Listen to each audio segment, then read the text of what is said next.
नमस्कार विद्यार्थी मित्रांनो, सुमन हायस्कूल नंबर 12मधून मी पूनम निकम. इयत्ता 10वीच्या सामाजिक विज्ञानमध्ये आपण प्रकरण दुसरे बघत आहोत. भारताच्या सांस्कृतिक वारशात आपण परंपरा आणि हस्तकला याबद्दल माहिती मिळवली. आजच्या भागात आपण ललित कलेबद्दल माहिती घेणार आहोत. ललित कला म्हणजे मनोरंजन मिळवण्याची कला. गायन, वादन, नर्तन आणि विविध प्रकारच्या पात्रांची वेशभूषा करून एखादा प्रसंग किंवा नाटक, कथा सादर केली जात असते. हे आपल्या भारतीय संस्कृतीचं वैशिष्ट्य आहे. आधीच्या काळापासून रामायण, महाभारत यासारखे जे महान ग्रंथ आहेत आणि भारतीय जे साहित्य आहे यांच्या आधारे मनोरंजनासोबत लोकसंस्कार देण्याचे कार्यसुद्धा दीर्घकाळापासून आपल्या भारतात चालत आलेले आहेत. मग अशा विविध ज्या ललित कला आहेत त्यांची माहिती आपण मिळवूया. ललित कलेमधील पहिली कला आहे संगीत कला. स्वर, ताल आणि लय यांच्या दृष्टीने भारतीय संगीत जगातील इतर देशांच्या संगीतापेक्षा वेगळे आहे.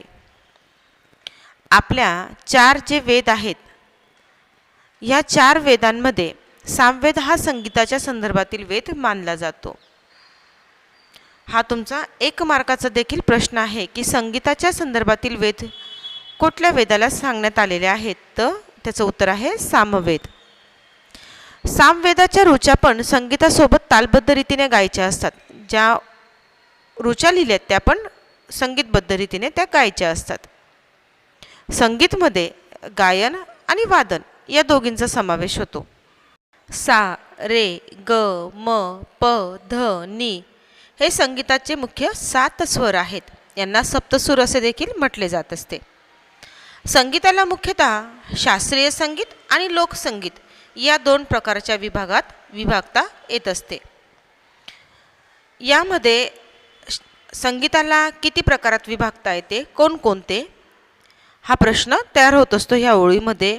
तर याचं उत्तर आहे संगीताला मुख्यत्वे 2 प्रकारात विभागण्यात येते, शास्त्रीय संगीत आणि दुसरं आहे लोकसंगीत. आपल्या भारतीय संगीतात मुख्य 5 राग आहेत.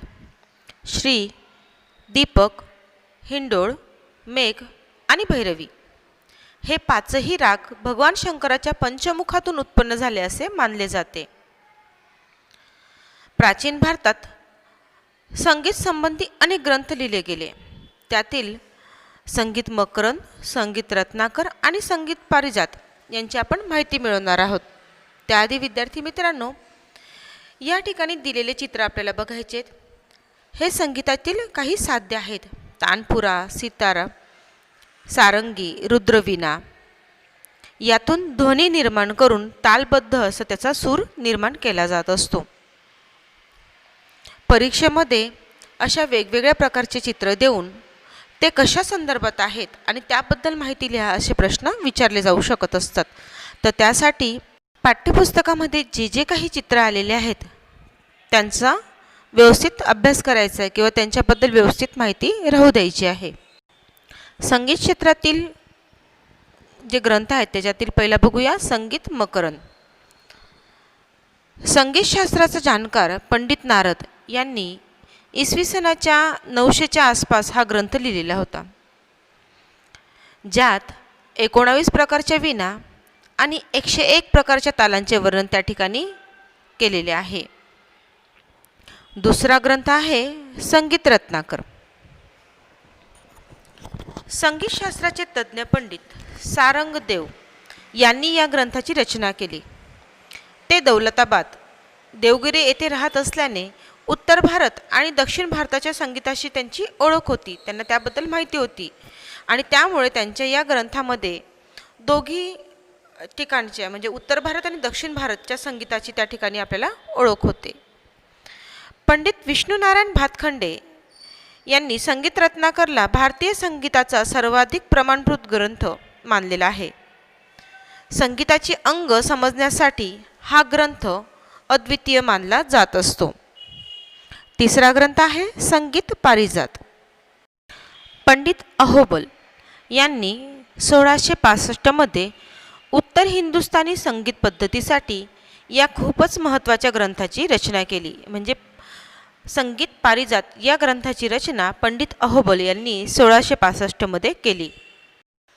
त्यांनी संगीतामधील प्रत्येक राग इतर रागपेक्षा वेगळा असतो, तसेच त्या रागाचे स्वतंत्र अस्तित्व आणि वैशिष्ट्य असते असे सांगितलेले होते. पंडित अहोबल यांनी त्यांच्या ग्रंथात संगीत पारिजातमध्ये 29 प्रकारच्या स्वरांचे वर्णन केलेले आहे. अशा प्रकारे संगीत मकरंद, संगीत रत्नाकर आणि संगीत पारिजात हे तिघही ग्रंथ संगीत क्षेत्रामध्ये महत्त्वाचे ग्रंथ मानले जातात. अलाउद्दीन खिलजीच्या काळात संगीत क्षेत्रातील प्रतिभासंपन्न अमीर खुसरो हे खूपच प्रसिद्ध होते. संगीत आणि शायरीच्या क्षेत्रात त्यांच्या योगदानामुळे भारतीय इतिहासामध्ये अमीर खुसरो हे तृतीय हिंद म्हणून प्रसिद्ध झाले होते. भारतात 15व्या आणि 16व्या शतकात अनेक भक्तिगीत लिहिली गेली. या भक्ती आंदोलनाच्या काळामध्ये सूरदास, कबीर, तुलसीदास, चैतन्य महाप्रभू, त्याचप्रमाणे मीराबाई आणि नरसिंह मेहता या सगळ्यांनी अनेक प्रकारचे भजन, कीर्तन आणि दोहे रचले आणि त्यामुळे भारतात एक भक्तिमय वातावरण निर्माण झाले. 15व्या शतकात स्वामी हरिदासांचे शिष्य बैजूबावरा आणि तानसेन यांनी देखील पुष्कळ भक्तिगीतांची रचना केली. त्याच काळामध्ये आपल्या गुजरातमधील संगीत कन्या जोडी आहे ताना आणि रिरी यांचे पण आदराने संगीत क्षेत्रामध्ये नाव घेता येऊ शकत असते. भारताच्या ज्या विविध ललित कला आहेत त्या ललित कलेमध्ये पुढची कला आहे नृत्यकला. नृत्य या शब्दाची व्युत्पत्ती मूळ संस्कृत शब्द नृत म्हणजेच नृत्य करणे यावरून तयार झालेली आहे.